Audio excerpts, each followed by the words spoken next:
binagyo yung office natin. Ganito yung palagi yung aking senaryo kapag tapos ko mag-pack ng mga orders. So, paano nga ba ako natutong maggawa ng candle? Nanood lang ako ng mga tutorials sa YouTube and sa Google.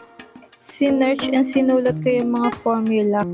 And ilang months din ako nag-experiment kasi may specific goal ako para sa mga candle. Gusto ko kasi yung candle na magagawa ko is nakaka-help siya ng mental health. Kaya sinearch kong mabuti kung ano yung mga scent na pwede kong gamitin and mga wax na pwede para dito. Gusto kong gawin yung mga pang-decorative candle para pwede siyang ipang-display sa bahay.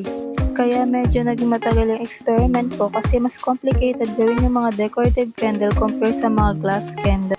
I design my candle with a purpose. Kaya kailangan mo ng maraming experiment para magawa mo ng tama ito. Kapag may mga question po kayo, comment down below lang po and